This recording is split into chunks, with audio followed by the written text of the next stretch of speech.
Conversa aberta sobre devolução de crianças e adolescentes em processo de adoção.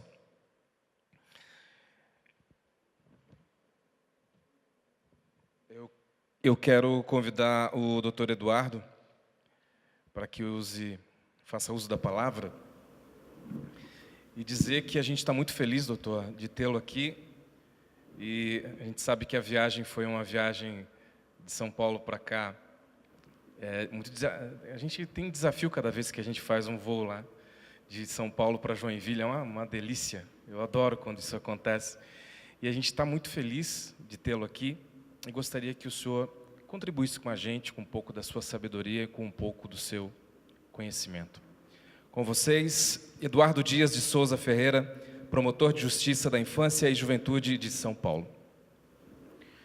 Bom, pessoal, primeiro, boa noite. Espero poder corresponder à expectativa, tantas palavras gentis, né? E depois desse festival, desse show aqui, e eu vim para cá e falando com os colegas, alguma razão tem de ter para a gente fazer algumas coisas, né? Agora a gente está completando quase 28 anos de Ministério Público, já com certidão para aposentar, e lecionando, mas trabalhando com isso desde 83, desde antes de ser promotor. Foi meu primeiro trabalho de pesquisa, era identificar os casos de agressão doméstica, que depois virou o lacre da Viviana Guerra, Viviana Maria Amélia Goldberg, e depois do MP. E tudo que a senhora falou, né, resume bem essas características, o sonho, a idealização do que era a adoção, o luto, e quando se adota, a expectativa é que quem adota é a família. Se essa família é composta de mais do que duas pessoas ou um casal, se tem um filho, esse filho também precisa estar apto a querer adotar. Ele também precisa fazer parte desse processo. A gente não pode adotar ninguém achando, vou adotar para o meu filho ganhar um irmãozinho, uma companhia. Precisa ver se ele quer.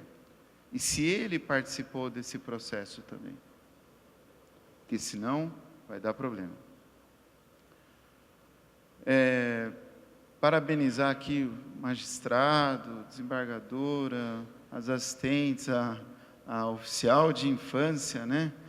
E os assistentes social, psicólogos, todos, porque debater esse assunto não é comum, porque ele implica em se olhar no espelho, em reconhecer os limites, e vi também vários eventos que acontecem da infância e juventude, a antiga BMP, hoje o outro, infância, que teve no Rio recentemente. Às vezes é quase que sempre falar do mesmo de forma diferente, mas não enfrentar problemas reais e concretos do dia a dia, e que fazem tantas pessoas sofrerem. Se a gente está aqui hoje, tem uma história e uma evolução. Antes do ECA, devolver filhos adotivos era a regra. Era possível, a lei autorizava, existia a adoção simples ou a adoção plena. Mesmo na adoção plena, se existisse filho pré-existente, havia uma diferença sucessória, se existisse filho posterior também, de tal forma que um professor chamado Antônio Carlos Marcato, em 86, escreveu, antes da Constituição, os tipos de filiação. Ele detectou 5 tipos de filiação: filho adulterino, amátria, pátria, filiação incestuosa, filho legítimo e ilegítimo, filho adotivo, adoção simples, plena, adoção do Código Civil. Aí veio a Constituinte e falou, é filho. Quando a gente está numa promotoria, eu lembro do colega Fábio Moscariello, e a pessoa vinha, não, é meu filho adotivo, ele já, porque é filho. A adoção foi a forma como você recebeu aquela filiação. Esse processo de habilitação é uma gestação civil. Assim como para ter filho, tem lá as tentativas, depois o processo de gravidez, e aí vem a adoção. Mas estou colocando isso também numa perspectiva histórica, para ver que nós avançamos. E que mesmo quando as pessoas falam, não, mas 10% são devolvidos, a gente precisa também entender o que é esse número, se efetivamente foram adoções que foram destituídas ou se foram aqueles dentro ainda do processo de guarda do estágio de convivência, do chamado estágio de convivência. E o ECA, quando ele foi aprovado, ele colocou lá um artigo 48 dizendo a adoção é irretratável, irrevogável. Mas não definia o que era a adoção efetivamente.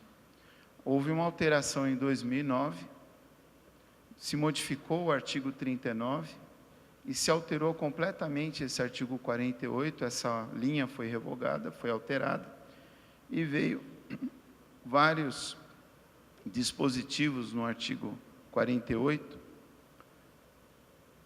trazendo um outro sistema, um sistema mais precavido de controle de capacitação de casais. E aquela ideia de que a adoção é irrevogável, ela está hoje na definição do que seja adoção, que é o artigo 39, está no parágrafo 1º desse artigo. E essa modificação da lei em 2009, ela veio fruto de um debate que começa em 2004, que aí conheci a pessoa que eu falei, como é que eu vim parar aqui também, como é que me acharam lá em São Paulo, apesar de hoje Facebook, essas coisas todas, internet, e o Lattes, a universidade. Mas foi de um debate que se começou nesse sentido dos planejamentos e dos planos de convivência. E se a gente tinha a lei de falências e recuperação, a antiga lei de falências e concordatos, hoje de recuperação de empresa, por que eu não tinha um plano de recuperação familiar e de vínculo, onde a destituição, a adoção seria realmente a falência daquela família anterior à destituição e a colocação num serviço de acolhimento familiar ou institucional, a concordata. Você não está bem, não está cumprindo com seus deveres, vamos colocar aqui e te dar um tempo para você se restabelecer.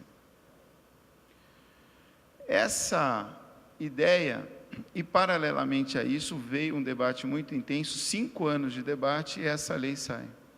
E ela impactou o artigo 28, que é as regras gerais de colocação em família substituta, o artigo 47, que fala dos critérios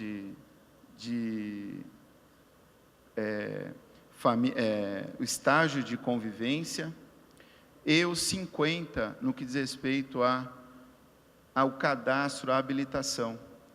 E em 2 momentos, e no 28 e no 50, até anotei porque é tanto número e já depois do 54, ela vai, no 28, parágrafo 5º, no 50, terceiro e no 46, quarto, ela vai lembrar uma coisa que na prática, e depois da fala da senhora, a gente vê que ainda não está acontecendo, que é essa troca entre a equipe de preparação e a equipe técnica, de que não deve ter essa diferença e tudo deve ser compartilhado. E o 28 e o 50 falam expressamente no serviço de acompanhamento, de colocação do planejamento familiar, do plano municipal de convivência, da equipe que fala do serviço municipal. No artigo 50, no artigo 46, ele só fala da política. E ele faz referência, eu vou ler aqui, realizados pela equipe interprofissional de serviços de justiça e da infância e juventude, preferencialmente com o apoio dos técnicos responsáveis pela execução da política municipal de garantia do direito à convivência familiar. Isso é referido no artigo 28, parágrafo 5º, no 46, parágrafo 4º, e no 50, parágrafo 3º. E o que a gente não tem em muitas cidades é esse plano de convivência, e o estabelecimento disso e essas equipes. E quando a gente vai pensar que a legislação coloca uma série de coisas, mas não equipa quem vai aplicar aquilo, em quantidade de pessoas e equipamentos para se fazer aquilo, a gente, na nossa cultura latina, fica aquele faz de conta que está sendo feito e não está sendo feito. Ou não está sendo feito como deveria ser fazer. Os Conselhos Nacionais de Justiça, tanto o CNMP, na recomendação 33, quanto o CNJ, aí é uma resolução, se eu não me engano, a 14, fala do mínimo, da estrutura das varas de infância e das promotorias de justiça, para poderem atender a demanda.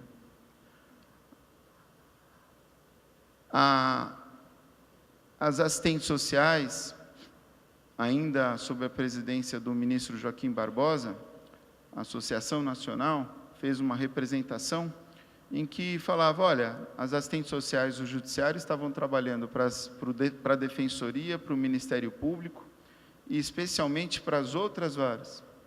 O MP em São Paulo, por exemplo, fez concurso, contratou mais pessoas, porque a demanda aumenta e a evolução das coisas, o serviço, a característica do público que você trabalha também aumenta. Também é mais complexa e diferenciada. A não aceitação de frustração,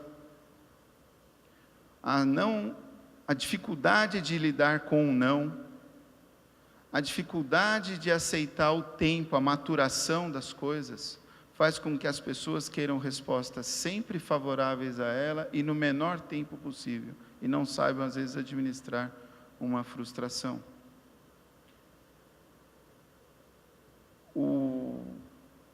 O Conselho Regional, o Conselho Federal de Psicologia, por exemplo, diz que, para se fazer uma avaliação primeira, o psicólogo precisaria de 5 entrevistas. 5 entrevistas de pelo menos 40 minutos cada uma, para ele tirar mais ou menos para onde vai a coisa.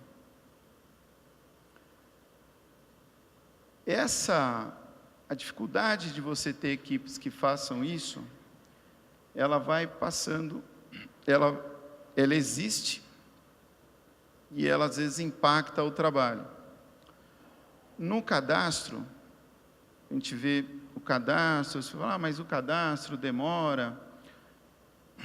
E tem situações, e que isso a gente vê também que historicamente diminui, porque nas pesquisas de jurisprudência nós já não encontramos tantos acórdãos sobre isso, que é quando a equipe técnica ou quando o juiz indefere uma habilitação. Isso já aconteceu. Hoje é muito raro acontecer o indeferimento de habilitação, mas deveria acontecer. É mais honesto acontecer um indeferimento de habilitação do que habilitar quem não deveria estar habilitado e deixar esperando na fila e não atentar para aquela pessoa na fila. Porque as pessoas acabam, então, habilitando quem, na verdade, se a gente for na essência de cada uma das funções, não deveria estar habilitado. Porque é visível a colocação da adoção para tentar salvar um casamento, que não vai salvar. E criança não é como quadro que é para combinar com alguns escolhem um quadro para pôr na sala para combinar com o estofamento, trocou o estofamento, põe o quadro em outro lugar ou dá. Pegam um cachorrinho, quando vão entrar de férias, pegam o carro, põem no porta-mala e levam o cão para um lugar bem distante e abandonam. Não dá para fazer isso com criança. Então, essas situações e aferir exatamente a motivação, a preparação e até para a pessoa se autoconhecer. E aí saber, não, realmente eu quero adotar, quero ter um filho, quero ter mais um filho, posso até ter filhos biológicos, mas quero um filho por adoção, ou quero adotar porque amo, não posso, ou minha esposa não pode, mas nós temos perfeita consciência disso.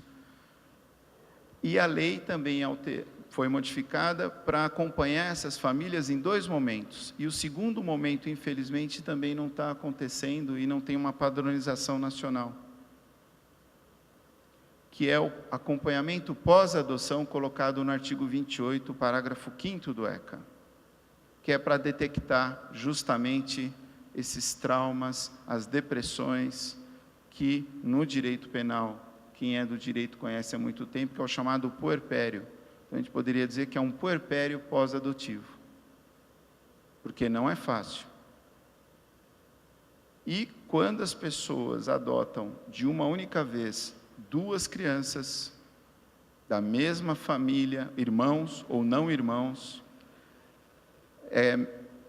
ter 2 filhos não é progressão aritmética, é progressão geométrica em termos de trabalho. Os 2 aumenta aritmeticamente, mas o trabalho, o desgaste aumenta em escala geométrica. E muda realmente as relações. Muda a disposição para sair, muda a disposição para atividade sexual, muda a vida das pessoas. Paternidade e maternidade é um projeto de vida e que não tem fim. O desgaste físico no começo e depois o emocional. Porque no começo é ir atrás da criança, aqui e acolá. Depois, quando a criança sai sozinha, é não dormir enquanto a criança não chega.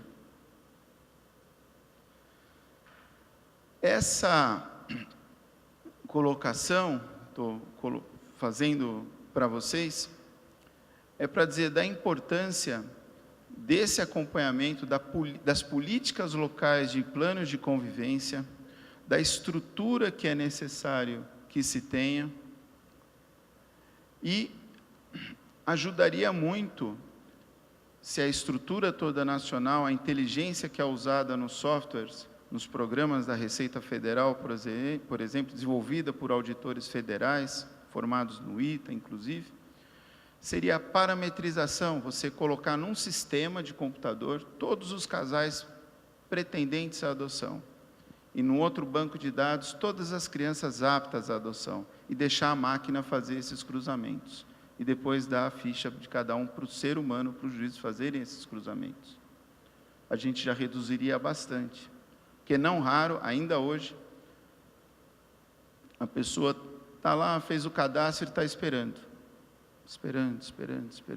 e nada.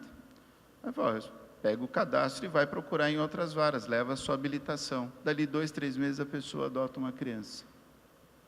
Mas também acontece que nem hoje.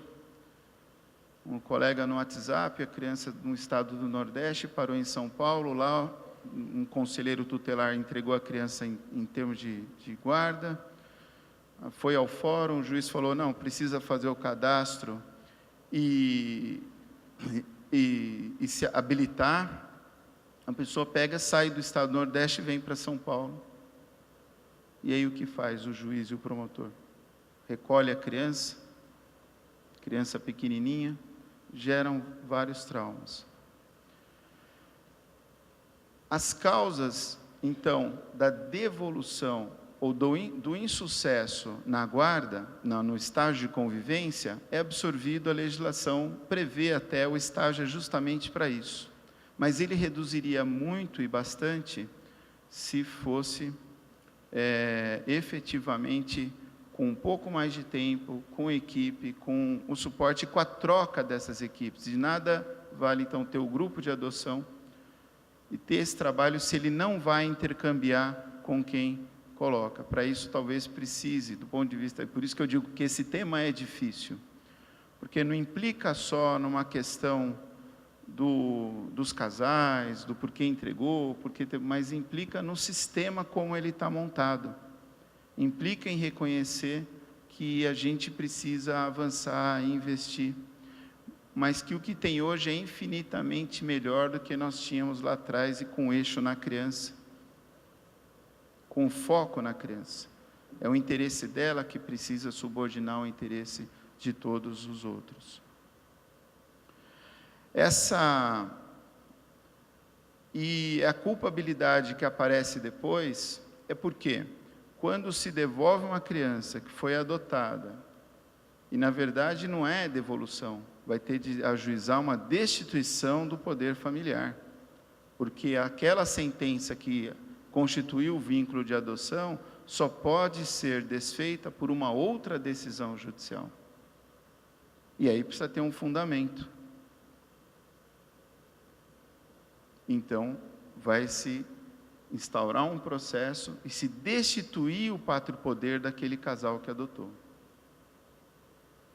É um negócio extremamente traumático, mas que deixa muito mais sequelas em quem tem menos estrutura para entender o que está acontecendo, ou seja, as crianças e os adolescentes.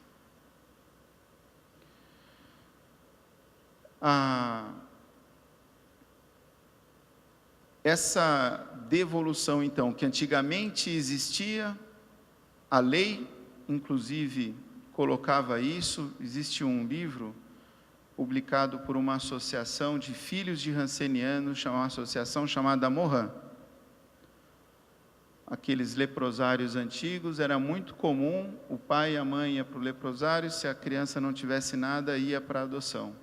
E muitos relatos escritos em livros, com documentos identificados, especialmente meninas, acabavam variando de família em família, trabalhando como verdadeiras domésticas, só que como filhas adotivas.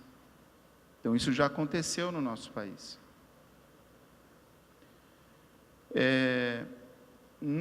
E é uma realidade também internacional, que a própria Disney, num desenho, numa animação, que agora eles classificam a animação para família, quem aqui já assistiu a Família do Futuro? Aqui eu tenho filha hoje com 15, 16 anos, na época delas, então eu recomendo assistir Família do Futuro. O tal vilão Chapéu Coco. E o que é aquela história? Se não é uma discussão de um abrigo, a questão da característica de cada criança nesse abrigo, a sorte que cada um tem, o que é o efeito das idas e vindas de adoção. Vale a pena, ilustra de uma forma mais leve esse tema que é tão denso e pesado. E mostra que não é uma questão também só da nossa sociedade, que é inerente a esse limite da existência. Eu costumo brincar e dizer que isso e que precisa cuidar do cuidador, né? Que assim como os psicólogos fazem supervisão, acho que todo promotor, juiz que atua na infância, os técnicos, precisavam também fazer supervisão. De vez em quando a gente precisava voltar para um psicotécnico, dar uma avaliada para ver se está tudo bem, porque é muito desgastante. Que é a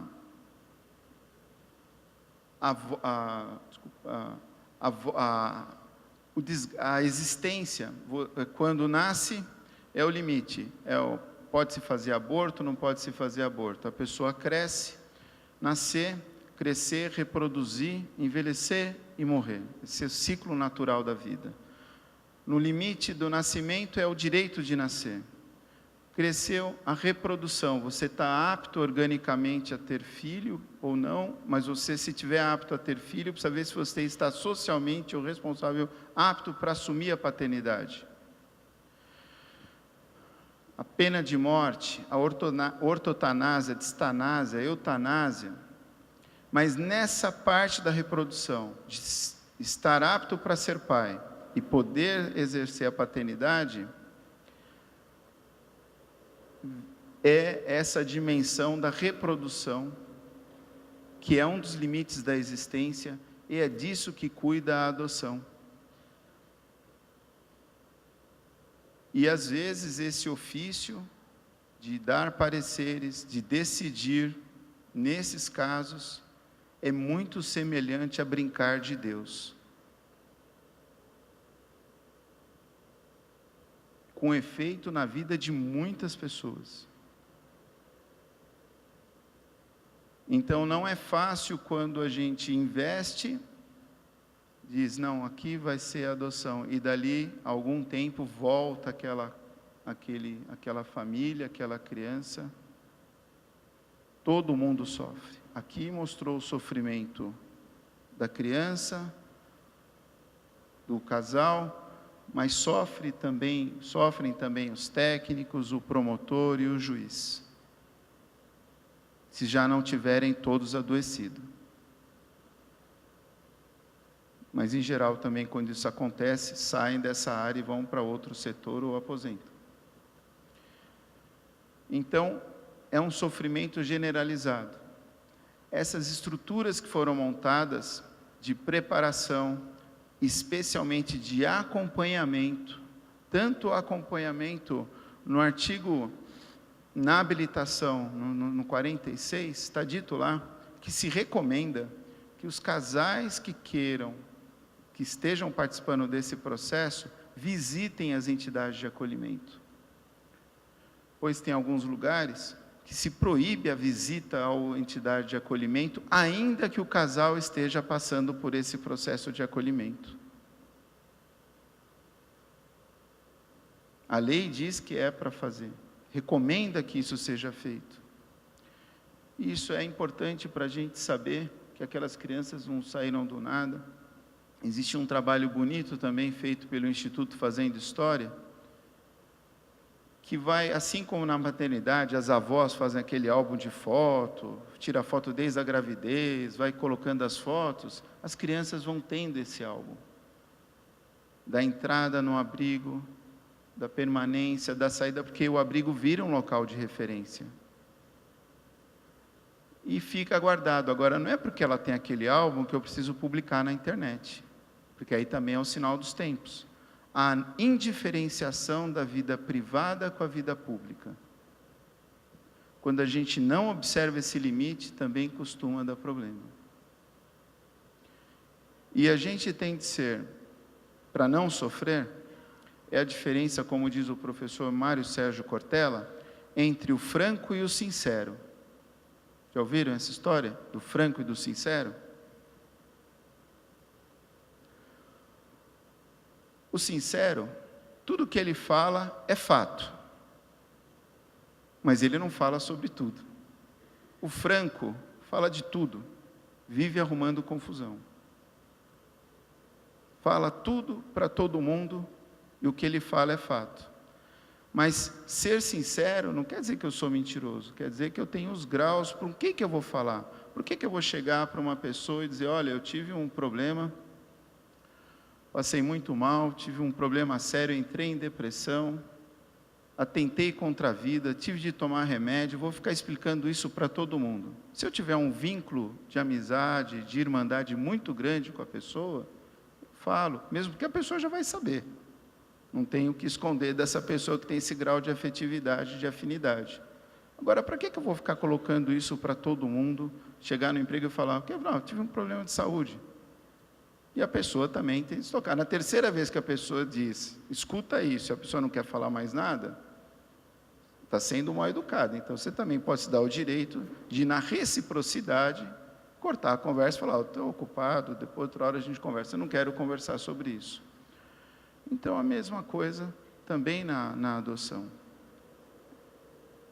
Porque também é um período que vem, a pessoa recebeu a filiação daquele jeito e vai passar. E esse preparo, a gente ainda tem um problema que no Brasil é bastante sério, que não é só a questão da diferenciação do preconceito para com o filho que pode ser adotado. Em São Paulo, boa parte dos casos que vão à mídia de preconceito racial que ocorrem em determinadas redes, grandes redes, os casos que vão à mídia, de 5 casos, 4 casos ocorreram com crianças adotadas, que estavam em locais que criança de pele escura só está ali se for pedindo, na cabeça daquelas pessoas. Então, as pessoas não têm nem ainda a percepção de adoção, de que as pessoas de uma cor de pele podem adotar pessoas de outra cor de pele, o que é perfeitamente comum na Europa. Aqui não é comum.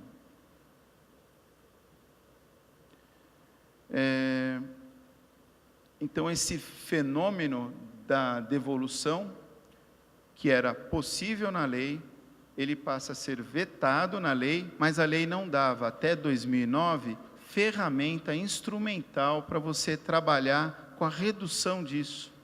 Isso só ocorre a partir de 2009. E a gente está tentando, então, tirar isso do papel. E reduziu bastante. A percepção aumentou? Não, não aumentou. Isso tem uma redução. Agora, o que aumenta, porque também essa percepção, é o público que, às vezes, a pessoa, a não aceitação das dificuldades, mas não ter também esse apoio, essa retaguarda para dizer, olha, essa dificuldade que você está passando, você não tem de ter vergonha de ter esse sentimento, porque é natural. Esse desespero que você está sentindo, ele é natural. E vai se passando. Então, na legislação, a gente experimentou uma mutação que dá condição de fazer essa preparação melhor. Mas a gente ainda precisa, e o que fica, quando a gente vê o contexto todo, contenção de gasto, emenda que corta dinheiro daqui e dali, é uma briga interna nos tribunais, nos ministérios públicos, de fazer valer nessas instituições que prioridade, a infância também é prioritária, e priorizar o investimento nessas áreas, para que tenham as equipes, para que tenha equipamento de trabalho, e para que também a mídia, quando trate desses assuntos, trate de forma adequada, séria, porque nem sempre o que a gente vê lançado na mídia, na grande mídia, é instrutivo, é educativo dessa realidade. O que eu tenho assim para dizer para vocês, e fico aqui para ouvir, para comentários, para perguntas, é basicamente isso, que essa percepção de que as pessoas, e o que eu acho que é mais é o que são esses dois, a ideação da adoção e a adoção ser realmente um ato da família, e não, às vezes, porque um quer mais que o outro. Se for um casal, os dois precisam querer igual. Tem de ter realmente uma isonomia. E se tiver mais alguém nesse núcleo familiar, se tiver um outro filho, esse filho também precisa ser chamado e precisa ser igualmente entrevistado, igualmente capacitado, ainda que seja criança, ainda que seja adolescente. Ele precisa participar também desse processo. É isso. Obrigado.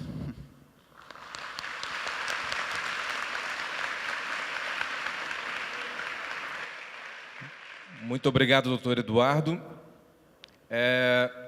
Antes de passar a palavra para o doutor Edson, eu gostaria... Vamos de música?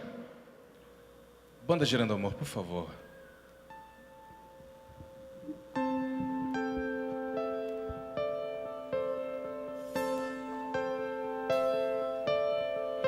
Quando o dia amanhecer, abra um sorriso. Hoje o dia amanheceu assim tão lindo, e hoje estou feliz por estar vivo. Se o dia amanhecer sem nenhum sentido, não vá se arrepender se sair ferido. E hoje sou feliz por estar vivo, e juntos vamos seguir o mesmo caminho. Não temos tempo pra depois, a vida passa e o que ficou não volta mais. Tudo é de graça pra você se arrepender do que ficou pra trás. Não temos tempo pra depois, vida passa e o que ficou não volta mais. Tudo é de graça pra você se arrepender do que ficou pra trás.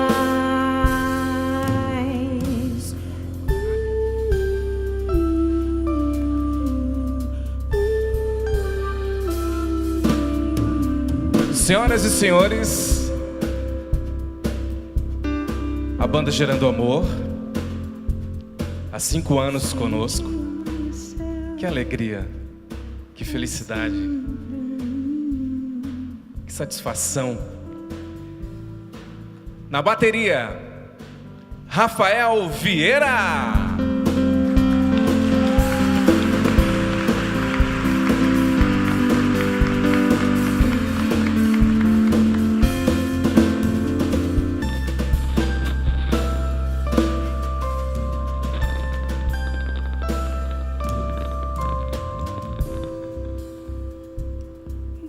Ele é uma simpatia.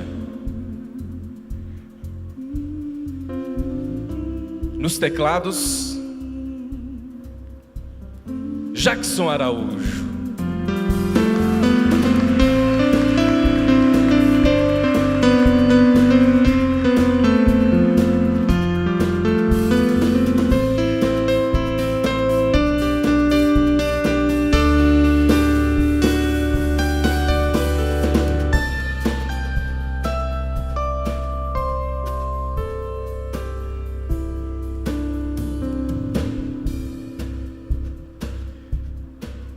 A banda inteira é uma simpatia só.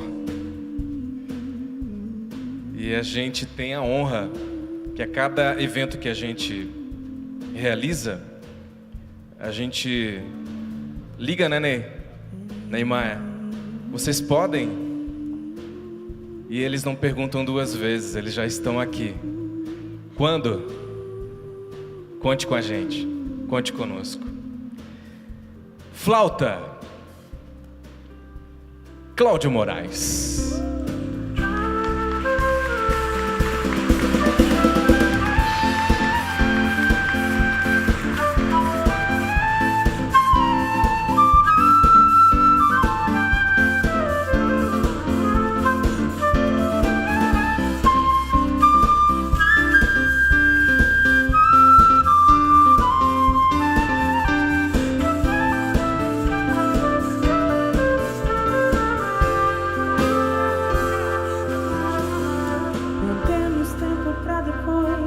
A vida passa e o que ficou não volta mais. Tudo é de graça pra você se arrepender do que ficou pra trás. Uma das vozes mais lindas que eu já tive a oportunidade de ouvir. Obrigada. Outra simpatia. Você também é muito bonita. Muito obrigada.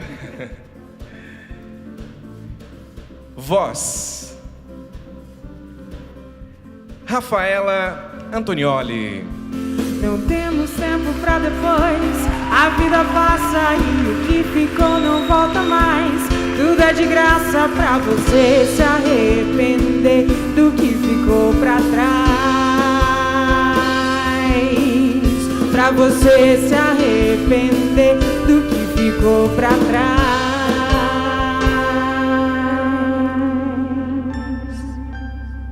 Uma salva de palmas para a banda Gerando Amor.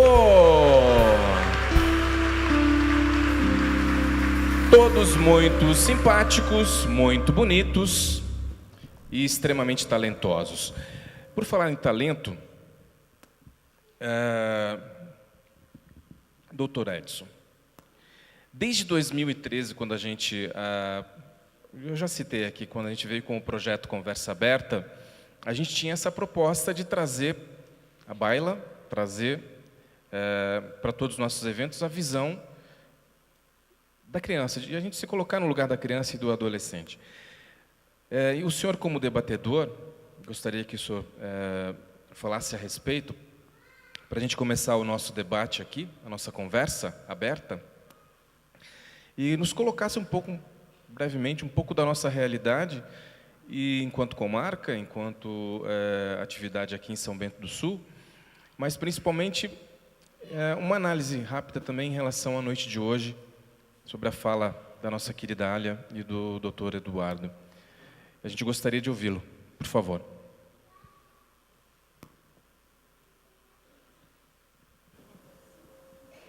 O vermelho. Eu sei que o senhor gosta do vermelho, por favor. Preto e branco. Vermelho, preto e branco. Na verdade, o evento que a gente vem promovendo desde 2013, né, com a ajuda do Luiz Bittencourt, da Isabel, do Ney, da Priscila, agora do Tiago, desde o ano passado, à frente da presidência do Grupo de Apoio à Adoção, para mim, uma realização todas as vezes que a gente consegue montar essa estrutura para receber os nossos convidados e colocar a eles um pouco do nosso entendimento, da nossa compreensão sobre o que é a adoção, sobre o que é o afeto, sobre o que é hoje, né? Falando mais precisamente o que é a devolução de criança em processo de adoção. Eu fico satisfeito não porque eu tenho alguma vaidade de estar aqui, né? Mas eu fico satisfeito porque a cada ano que a gente vem fazendo, nós temos cada vez mais gente no auditório, cada vez mais nós temos gente interessada no nosso tema, nesse tema da infância e juventude, no tema da criança, do adolescente. Alia me permitiu que chamasse de Alia, né? Todo ano a gente vai aumentando, nós temos que colocar mais e mais e mais lugares, e isso vai trazendo as pessoas, a comunidade aqui de São Bento do Sul, os pretendentes à adoção. Nesse evento nós contamos com assistentes sociais de outras comarcas, psicólogos, enfim. Cada vez que nós realizamos isso, Ney, eu me sinto realizado. Para mim é muito bom, e eu espero que a gente continue essa parceria por muito tempo. Mas voltando aqui ao nosso tema, a devolução, e eu disse há pouco numa entrevista que eu dei, eu nem gosto de falar em devolução, eu gosto de falar em desistência da adoção. Não conhecia aquela sua definição, desistência antes, depois, devolução depois, enfim. Mas, no meu modesto entendimento, Alia e Eduardo, né, nós trabalhamos com o imponderável do caráter humano, quando a gente trabalha com os casais pretendentes ou que pretendem se habilitar no cadastro de adoção. Por mais que nós executemos os nossos trabalhos, os nossos treinamentos, né, nós nunca vamos alcançar o imponderável do caráter humano. Quanto Alia, qual é o tempo do estágio de convivência ideal? É estágio de convivência, Eduardo, ou é o estágio para haver adaptação da criança com a família? Eu penso que se trate de estágio de adaptação. Porque senão fica dando a impressão que é um test drive. Eu levo para casa, testo. Eu não gostei desse, vou esperar outro. Abel fala muito sobre isso, coisificação. Eu penso, e desculpem aqui, eu estou falando sem técnica, né? Estou falando o que eu estou sentindo.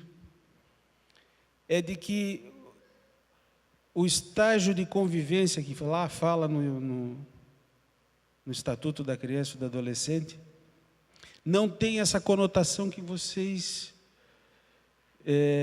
tão brilhantemente defenderam aqui. Para mim não se trata de estágio de convivência, é estágio de adaptação. E para isso nós temos aqui, e eu vou falar pela equipe de São Bento do Sul, nós fazemos o acompanhamento, nós acompanhamos todo o período antes e pós-adoção.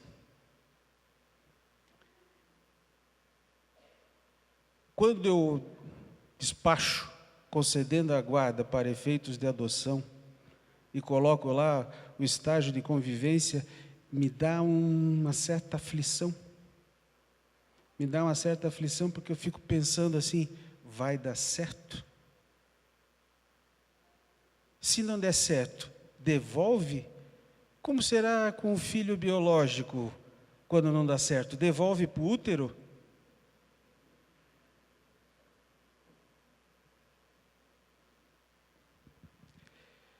Mas, de qualquer forma,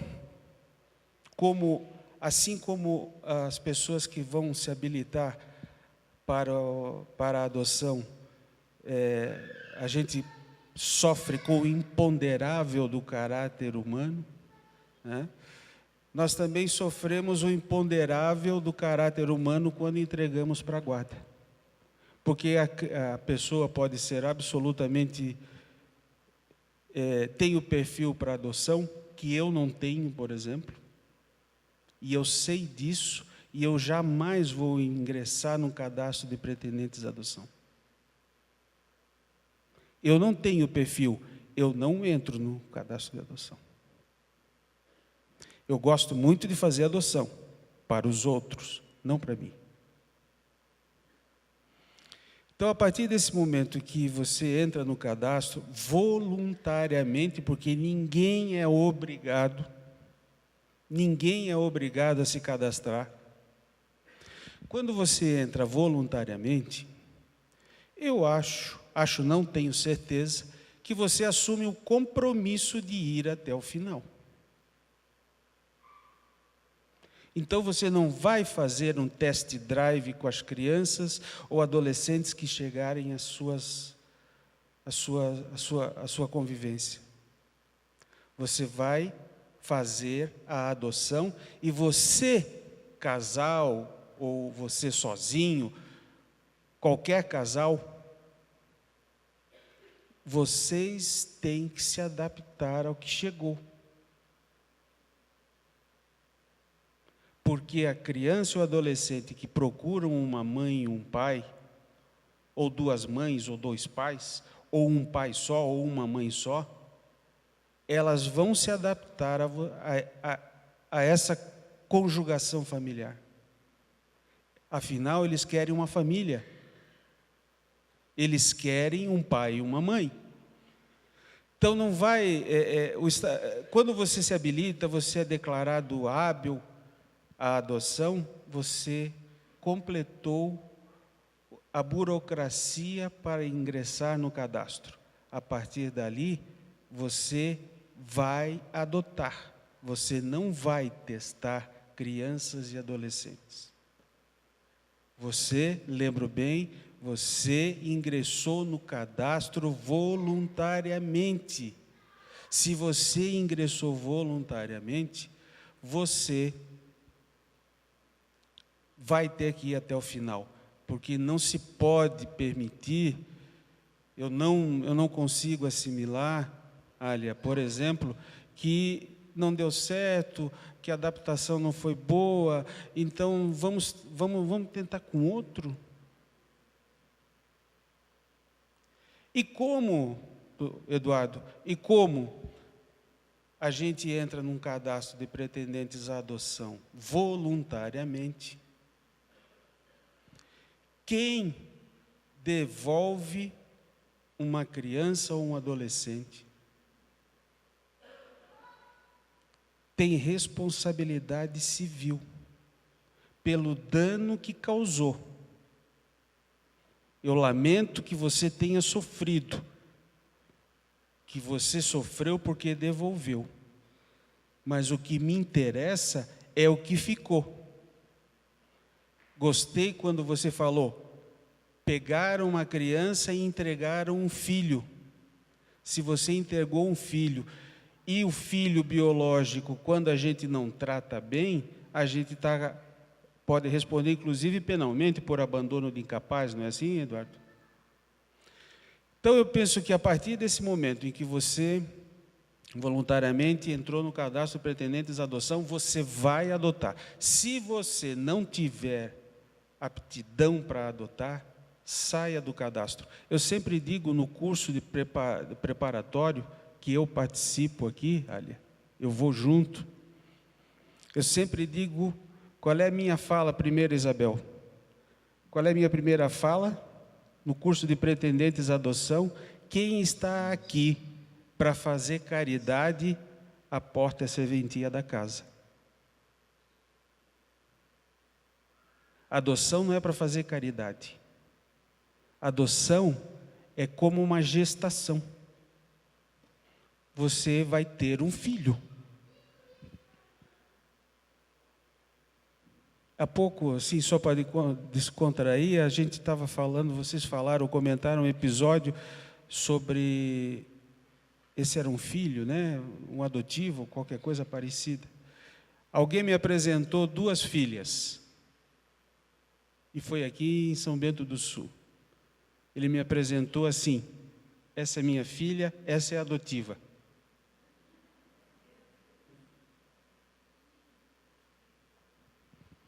Então, salvo o melhor juízo, nós temos a responsabilização civil, porque me parece óbvio que uma criança que passe por essa tormenta de retornar para o abrigo ou aqui, para as famílias acolhedoras, vai deixar um rastro emocional, um rastro psicológico que precisa de tratamento, precisa de terapia. Eu, por exemplo, acho nada mais, nada menos que o casal, o cidadão que devolveu, restituiu, desistiu da adoção, pague pelo tratamento do mal que ele causou. E tem outro detalhe, né? Hoje nós não temos essa figura da responsabilização no ECA, nós não temos essa responsabilização para quem devolve uma criança.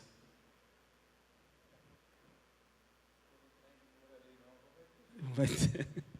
Aí todo mundo coloca assim para mim, então já não tem gente para adotar, as pessoas vão se afastar do cadastro. Não, só vai ficar quem quer adotar. Só vai ficar quem quer adotar. Então, minha gente, eu não vou me alongar mais para a gente começar o nosso debate, eu só queria trazer essas minhas reflexões, que é para dar mais um up, né, no nosso evento, e para dizer para vocês assim, responsabilidade civil, é artigo 186 lá do Código Civil, combinado com 927, não é assim? Quem causa prejuízo, repara o prejuízo. No caso das crianças, das adoções e que o pretendente desistiu, ele tem que ser obrigado a ressarcir o prejuízo que ele deixou. E eu arrisco dizer que deveria ter uma figura penal específica para isso, não só civil, porque o que se faz, esse tipo de comportamento, para mim, é criminoso. Era isso que eu tinha a dizer, vamos começar os debates, o nosso Luiz já está chegando aí, está agoniado ali para falar. Fica à vontade, doutor. Vamos trocar de...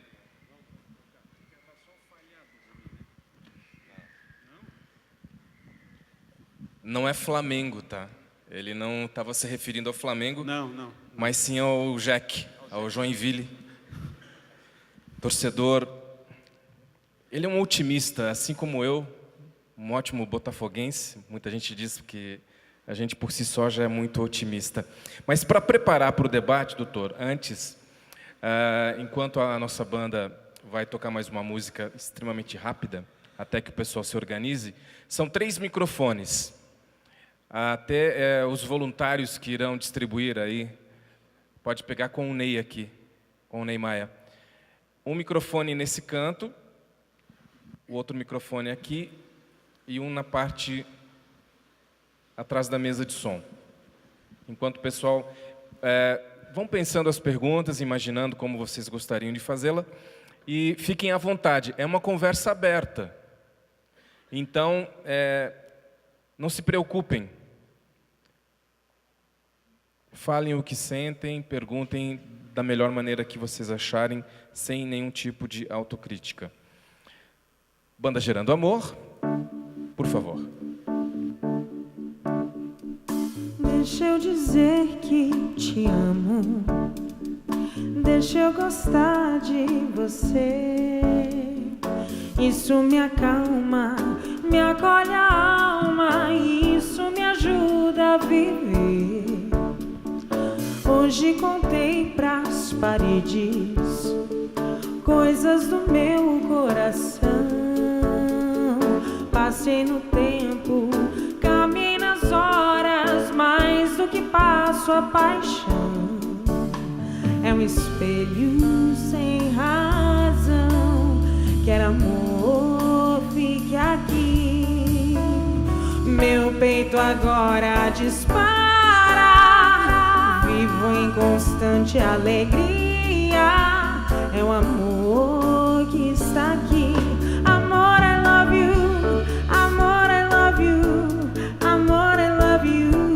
Amor, I love you. Amor, I love you. Amor, I love you.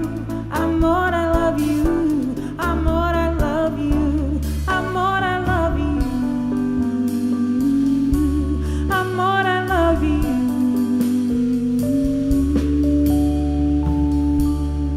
Muito bem, Banda Gerando Amor, salva de palmas.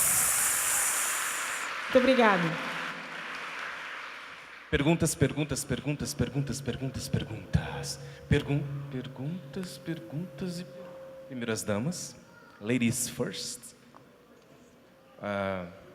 Atenção, tudo certinho. Ok, boa noite. Meu nome é Joseli, eu sou mãe biológica e mãe por adoção. Sou mãe de 4 filhas e eu queria só deixar um recado para os pais pretendentes à adoção. Essa aqui é minha filha Rafaela, minha primeira filha. Ela nasceu do meu ventre e o período de adaptação nosso foi mais de 1 ano. O amor foi desenvolvendo e ela é minha filha que eu gerei no meu ventre, entendeu? A Kézia agora é minha filha pequena que chegou para mim com 3 anos, hoje fazem 10 meses que ela é minha filha. Ela é uma bênção. Então, eu quero dizer para vocês que são pretendentes à adoção, que o filho, independente de ele ser biológico ou adotivo, a adaptação é assim. Você vai ter que ter muito amor, dedicação, é recíproco isso. A criança, a Kézia, minha filha menor, que chegou para nós, agradeço ao meritíssimo juiz, né, por ter toda a equipe da Bel e tudo que nos proporcionaram. Foram 5 anos de gestação. Eu fiquei gestando a Kézia por 5 anos. E ela me constrange com o amor dela. Ela nos adotou. Ela faz parte da nossa vida. E eu quero dizer assim, não é fácil, não é um conto de fadas. As dificuldades existem, vão existir, mas não é porque é um filho adotivo que tem dificuldades. O filho biológico tem dificuldades, é difícil, entende? Mas isso é normal. Você tem que entrar nisso, como disse aquela querida senhora ali, não é por caridade. Nós queríamos incluir na nossa família mais uma filha. Então, a adoção já fez parte da nossa vida da Meg. A Meg é minha enteada. E hoje ela tem 14 anos. Então, eu quero dizer para vocês que são pretendentes, isso não é uma brincadeira. Isso é sério, isso é filho. É uma alegria ouvir a Kézia dizer, mamãe, eu te amo, você está feliz comigo? Vocês acreditam que ela me diz isso? Sabe? Eu digo, eu estou feliz com você. Você percebe que ela quer perceber isso. Ela está conosco hoje há 10 meses. Então, pessoal, é sério. Eu falo isso que eu aguardei 5 anos. Não foi fácil. 5 anos de espera. Teve momentos que eu disse, não quero mais, vamos desistir, está demorando. Eu sou humana, eu confesso as minhas fraquezas. Entende? Mas, quando eu recebi a ligação do fórum, eu sabia que eu estava preparado o tempo todo. foi a maior emoção da minha vida. Foi como se a Bel dissesse assim: nós somos os teus obstetras e hoje a tua filha vai nascer. Então, eu até não tenho perguntas, estou aprendendo muito hoje, mas eu queria deixar meu recado para você que está aqui esperando por um filho. Preste atenção no que você está fazendo, é um filho. Ele vai ser um filho, não é porque ele foi adotado, ou a maneira como ele chegou a você, isso não quer dizer. Quer dizer o amor que você vai recebê-lo, se a tua gestação vai ser biológica, ou ela vai durar como a minha, né? Isso independe. Receba com amor, converse com a sua família, é importante o que foi falado. Eu entrei no cadastro da adoção quando eu tinha tido a minha filha, que hoje tem 7 anos, quando a gente foi se preparar para essa situação. Isso foi muito conversado com os nossos filhos biológicos. Vocês estão dispostos? Vocês querem? Isso foi conversado com o meu esposo. Tem que saber que todos têm que estar de acordo, eles têm que ser consultados, eles são seres humanos, eles são filhos. Entende? Eles têm que entender que o filho que vai chegar, ele é bem-vindo. E isso tem que ser de comum acordo de todos. Esse é o meu entendimento, porque eu passei por tudo isso. Eu agradeço a todos por terem me ouvido e dispensado esse tempo para mim. Muito obrigada.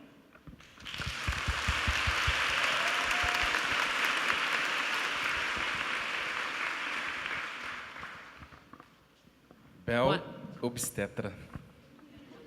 Eu tenho uma obstetra em casa. Esses dias eu perguntei para a Bel quantas crianças ela já colocou no mundo. E ela não soube me responder, né? Dona Cegonha e assim por diante. Quem gostaria? Por favor. Boa noite a todos. Eu sou Marcelo, tá? Sou advogado aqui na comarca. E eu gostei muito da explanação de todos aqui.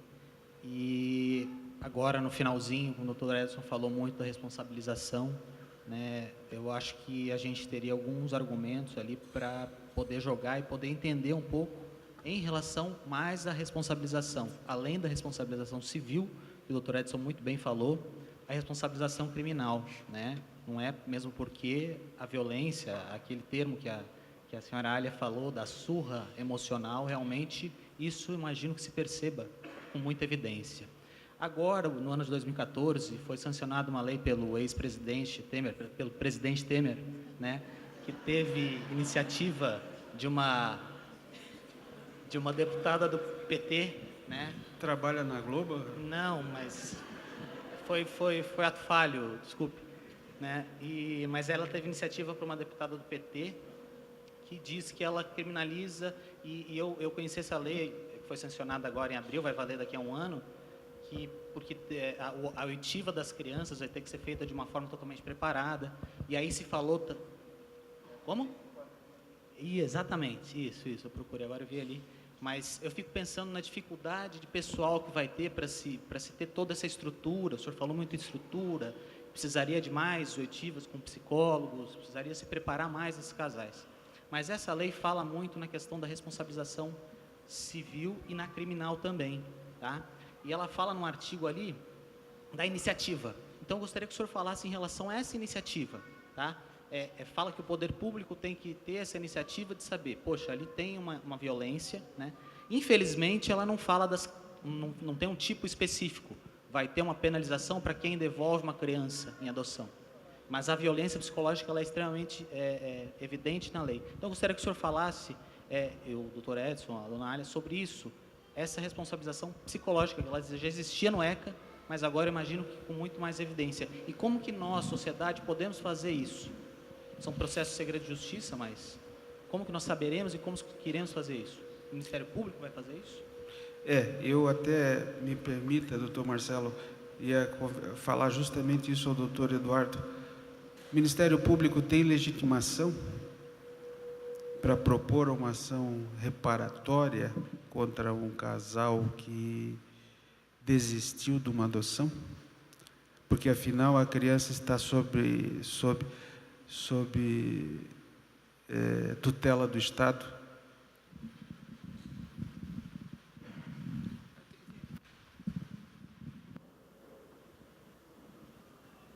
Pegar o telefone amarelo, o microfone amarelo. A verdade, o bagulho é bem doido. Como diz o Maluf. Mas é o seguinte... São duas coisas. A lei que o senhor fez referência, eu até tinha anotado também para falar aqui, não quis colocar naquele primeiro momento, que é tanta legislação, vai e volta, história e tal, mas é a Lei 13.431, que entrou em vigor, quer dizer, ela é sancionada, ela só entra em vigor no dia 5 de abril de 2018. Aí vai até 5/10/2018 para os entes federados, para as instituições montarem seus sistemas. E vai até junho para ter normas efetivas disso. Essa lei, ela consolida o que tinha na literatura, na sociologia, na antropologia, especialmente na psicologia e no direito penal, as formas de violência. Violência física, violência sexual, e ainda diferenciando a exploração e depois o tráfico de pessoas associado à exploração. A violência física, psicológica, diferenciada na discriminação, bullying, alienação parental, exposição ao crime, que é a questão de presenciar a prática de crimes e ter de testemunhar sobre eles. Aliás, depois ela cuida mais dela, o apelido dela é Lei do Depoimento Sem Dano. E aí nós temos a sexual, que diferencia entre abuso, exploração e o tráfico. E tem um inciso, que não tem mais nada, é uma linha, que esse vai pegar todo mundo. É a chamada violência institucional. E na violência institucional, depois, o artigo 5º dessa lei vai dizer que, entre os outros princípios, inclusive os princípios do ECA e da Lei Maria da Penha, você também tem de observar que é um princípio informador dessa lei, o direito da criança e do adolescente receber informação, vai dar uma série de coisas. No finalzinho desse inciso 5, vai dizer sobre a reparação de dano. A cada etapa do seu desenvolvimento, a lei até fala isso em etapa de desenvolvimento, fica muito claro, se for adotar o método Piaget, de 3 a 6, ou nossa legislação já adotou esse método, quando ela diferencia criança e adolescente, que a Convenção da ONU trata a criança do 0 aos 18. O Brasil vai do 0 aos 12, criança, dos 12 aos 18, adolescente. E dos 15 aos 29, jovem. Esse é um método baseado na classificação lá do Piaget. Ele fala em etapa. E depois acrescenta mais ainda, é outro princípio, o inciso 12 desse artigo 5º. Ser reparado quando seus direitos forem violados. Eu, Eduardo, professor, promotor, participei de um debate aqui no Paraná, mas lá em Curitiba, foi um encontro da Associação Brasileira de Juízes e Promotores, em que a gente fez uma fala contrária a vários dispositivos dessa lei, não esses, mas a vários dispositivos, mas que não dava para ser contra a lei totalmente. Eu fico imaginando algumas varas, Brasil afora, aliás, já tem umas que estão funcionando, como é que é esse serviço de escuta à distância? É um caminhão. Então, uma volante, um caminhãozão que leva a equipe e vai ouvindo. Então, a comarca vai ficar esperando quando o caminhão volta para ouvir. Então, a gente tem um sistema de gestão, e minha realidade eu tenho, na cidade de São Paulo, a gente fiscaliza, eu e outra colega, são 200 abrigos, 200 SAICAs, mais ou menos, 197 SAICAs, dos quais 144 são conveniados com o poder público, 50 não são. É uma população de 12 milhões de habitantes, 3.800.000 crianças e adolescentes, é o Uruguai. Mas a gente até que na nossa promotoria temos alguma estrutura. E em algumas cidades, o que a gente está assistindo muito com esse enxugamento de verbas, não é o crescimento de comarcas, pelo contrário, especialmente no Nordeste, eles estão fundindo comarcas. Está sendo extinta a comarca. Onde não estão extinguindo comarca, o que está acontecendo? juízes e promotores estão circulando cada vez mais em várias comarcas. Eles estão atendendo, às vezes, em mais de uma comarca, então fica um dia em cada lugar. Então, isso assusta um pouco. Agora, incorporar esses postulados todos é razoável. Onde eu vejo que o MP tem legitimidade, aí que é essa beleza da Constituição, do desenho constitucional, quando fala do Poder Judiciário e as funções indispensáveis da administração da Justiça. A advocacia pública e a defensoria. E precisávamos ter todos eles funcionando em todas as comarcas. O artigo 201, 208 do EC, ele dá legitimidade para o MP promover essas medidas. Eu não conheço na literatura, na jurisprudência, nenhum que tenha sido deferido, especialmente quando não caracteriza o ato que deu causa à destituição do pátrio-poder quando a adoção foi consolidada, num crime. Isso não é discutido no processo, se faz a destituição, mas não se pensa nessa questão do atendimento. E no que devolve, que seria, eu acho que o senhor tem toda a razão mesmo, é estágio de convivência, a nomenclatura que está na legislação. Mas a ideia daquilo é que é uma adaptação. Você pega, porque quem pega uma criança nesse estágio, não gostei desse, quero o outro, aí você coisifica. E aí, essa pessoa, quando fez isso, o cadastro dela já tem de ser questionado, se é que ela tem de continuar cadastrada. E quando eu falei que se cadastra tudo, é por quê? Porque a gente também percebeu um movimento que é realidade nos conselhos regionais de psicologia, especialmente psicologia, que alguns advogados representam o profissional da psicologia. Isso é comum já nas varas dos conflitos de família, para desqualificar, desprestigiar e deixar esse profissional técnico sob suspeição e tirar a base dele emocional para atuar. O cara deu um parecer contrário ao interesse do cliente dele, ele vai e representa no Conselho Regional de Psicologia. Aí os psicólogos e assistentes sociais, com receio de também ser representados por ter dado bola preta no cadastro, cadastra todo mundo. Cadastra todo mundo, e depois fica aquele casal que está há 20 anos na fila e ninguém chama, e fica aquele imaginário de que isso nunca anda. Então, essas aferições, elas têm de ser feitas, são enfrentamentos, são desgastes emocionais.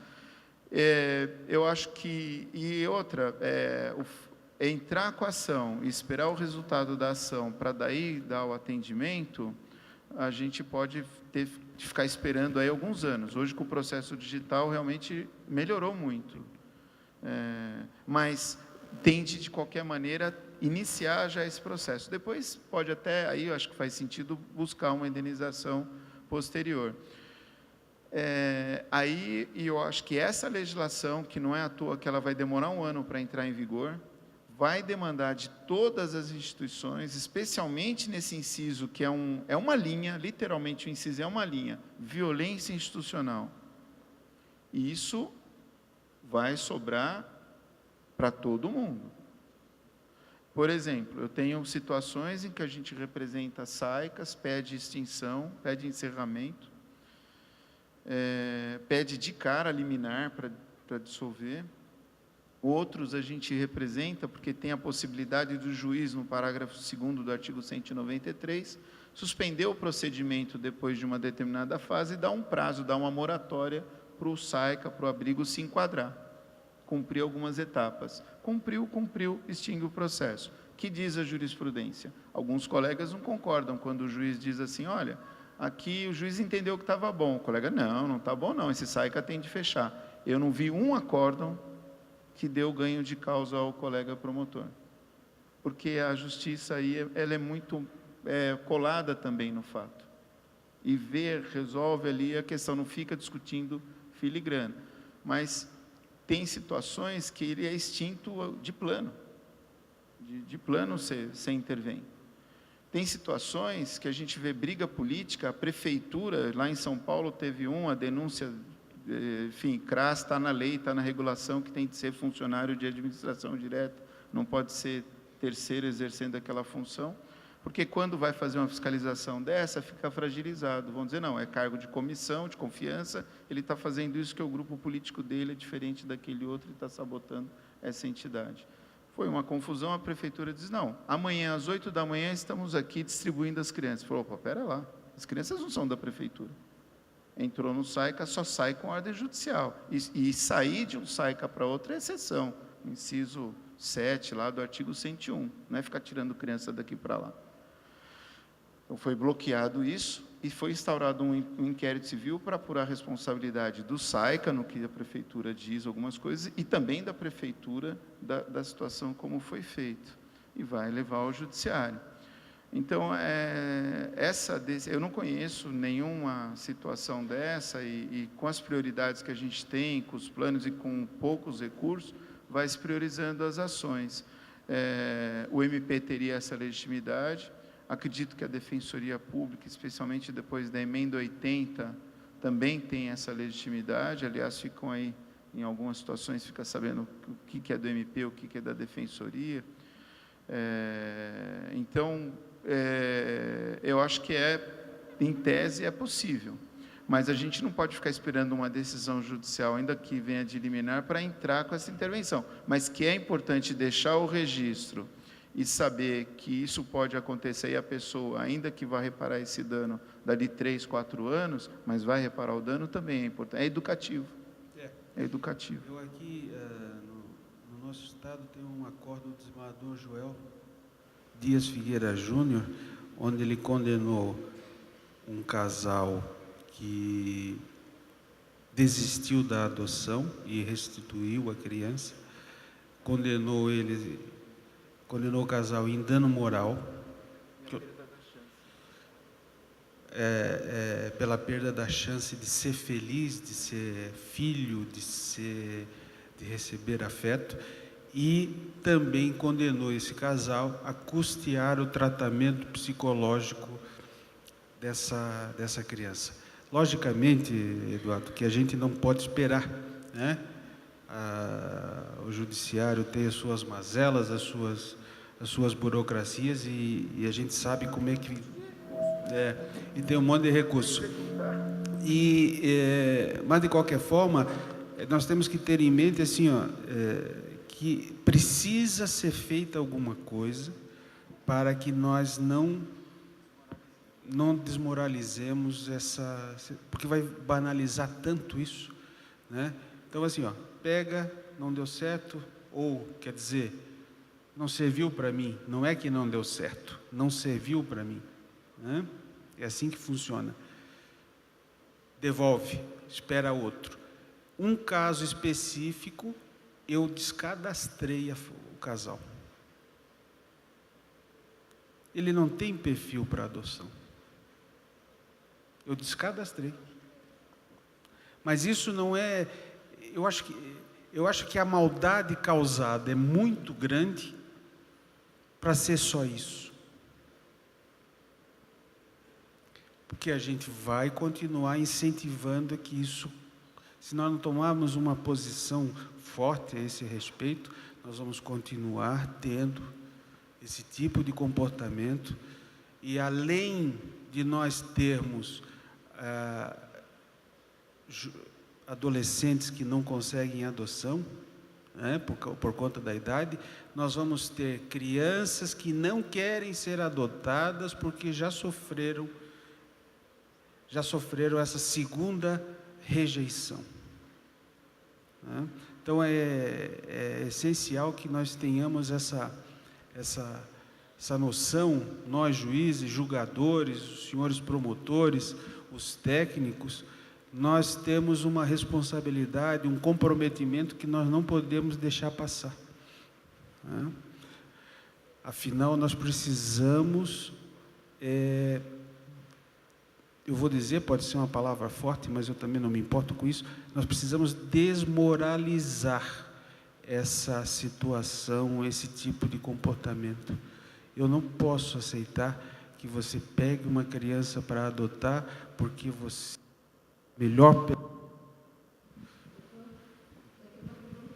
vocês que são magistrados, o que faz com o casal que devolve? Tem comarcas que fazem uma reavaliação e continuam na fila, ou serão excluídos? Eu como eu disse há pouco, eu descadastrei. Eu descadastro, porque não tem uma família dessa, um casal desse, não tem condição de adoção, não tem o perfil para adoção. Não dou nova chance. Ele pode até tentar se habilitar, né, numa outra ocasião, mas a gente vai avaliar com olhos mais finos. Né? Eu vi um caso que foi até o que a senhora também mostrou ali, que é o casal recebeu a criança e não informaram para o casal que aquela criança tinha epilepsia. O casal não sabia. A criança tem um surto epilético. Ele volta lá desesperado. Mas mesmo esse, acho que ele casal, ficou assustado. O casal falou, olha, ele realmente foi um abalo. E aí, quando você vai ver o que aconteceu, realmente, eles tinham ideia, foi um trauma mesmo, essa questão. E o pior que, parece que porque se fala, a pessoa não vai querer falar. Agora, acho que o descadastramento, e é uma questão excepcional mesmo, é o mínimo. Eu não sei, eu acho que esse acórdão do Dr. Joel, ele foi de um caso que foi a adoção depois de constituída em sentença, se eu não me engano. Eu não sei se foi o período de guarda.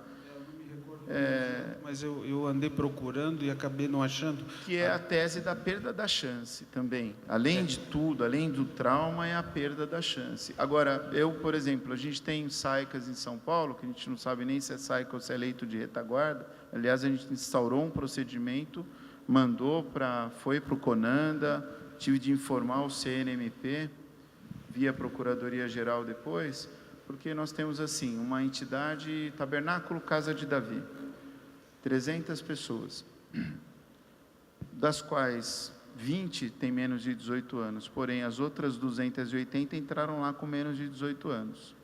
Lar Betinho, Ninho de Paz, são várias entidades que se especializaram em crianças com deficiência, em geral PC.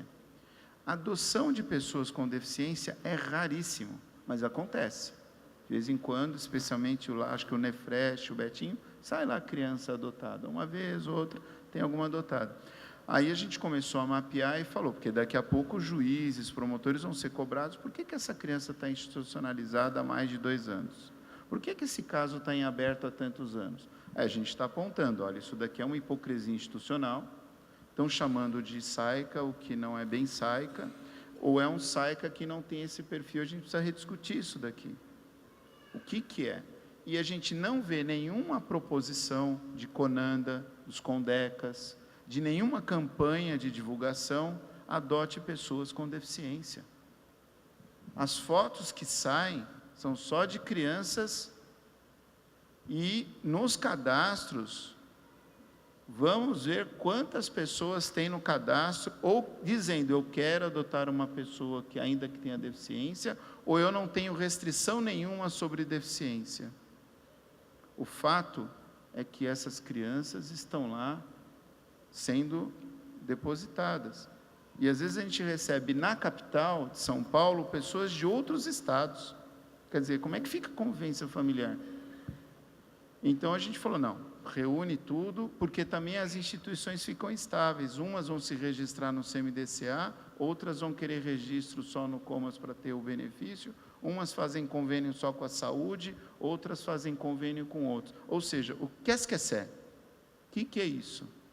E aí ficou essa penumbra, a gente colocou. E a questão da adoção interracial, que é o exemplo que eu quis dar, que também a gente não encontra, e falta, acho que o governo federal, a Secretaria Nacional de Direito da Criança, não dessa gestão, mas de todas elas, sempre faltou isso, e do CONANDA e o Fundo Nacional financiar campanhas pela adoção interétnica, porque o que sobra nos abrigos, em geral, são crianças pardas e negras.